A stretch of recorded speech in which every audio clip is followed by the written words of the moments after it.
Les questions aléatoires.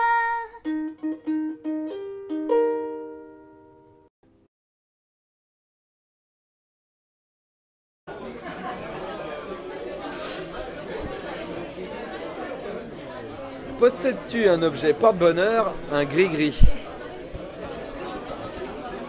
Plus maintenant. J'en ai eu pendant longtemps, j'avais des pièces de monnaie, une pièce de monnaie qu'on m'avait ramenée du studio Ghibli au Japon, à un ami à moi. Je gardais tout le temps dans la poche. Et puis après, il y a quelqu'un qui avait ramené une pièce d'Espagne, donc j'avais mis dans ma poche aussi.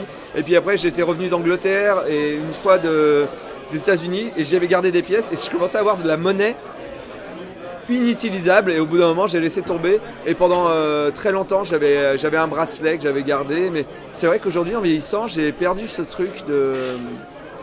J'ai plus... non, j'ai pas un truc... J'en ai plus, j'en ai eu plein, mais j'en ai plus.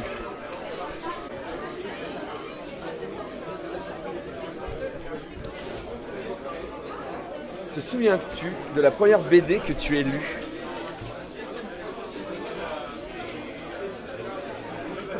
En vrai, non. Je pense que ça doit être soit un Pif Gadget,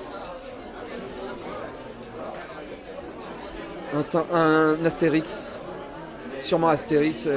En tout cas, moi, ce que je me souviens de mon enfance, c'est les lectures d'Astérix et de Gaston Lagaffe avec mon père, entre 13h et 13h30 avant que je retourne à l'école primaire.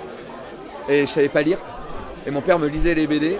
Et du coup, en 6ème, je savais lire parce que je voulais lire Gaston Lagaffe quand mon père était pas là. Et donc moi c'est la BD, de toute façon toute ma vie c'est la BD, donc voilà. Ouais. Ah, prendre au milieu. Oula, elle est longue. Sur quelle musique as-tu travaillé pendant la réalisation de ton dernier album de BD?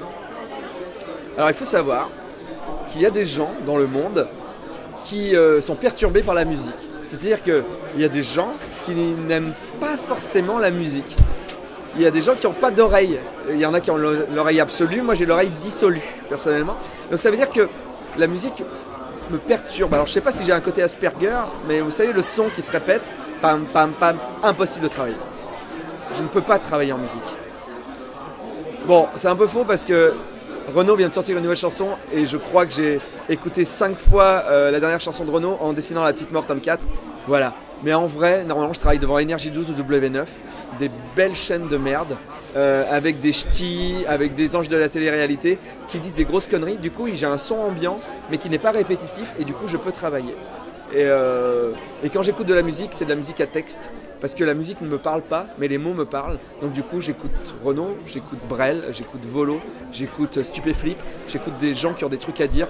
Et quand ça parle anglais, malheureusement, vu que je suis pas bilingue, j'écoute moins, même si les Beatles ou les Beach Boys, j'aime bien. Mais je suis vieux, je suis quelqu'un de vieux, plus vieux que mon âge, voilà.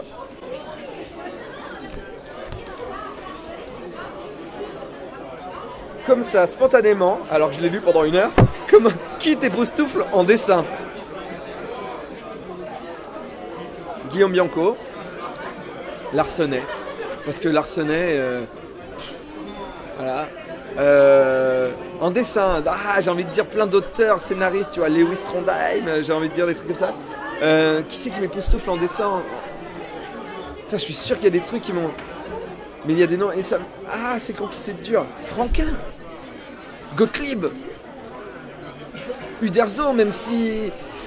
En dessin, hein, on parle du dessin. Uderzo alors, en dessin. Et moi j'aime bien les vieilles BD, du coup, même Peyo, j'arrive pas à redessiner les Schtroumpfs. Franquin, Gaston Lagaffe, impossible de le redessiner. Ouais, dans les plus récents,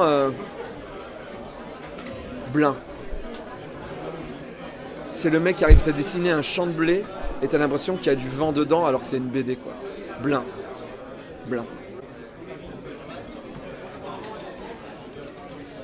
Tu pourrais faire une licorne sans cornes ou une sirène sans queue. Définitivement une sirène sans queue parce qu'au moins tu prends beaucoup moins de risques. Enfin disons que tu sais où tu navigues. Super. Merci.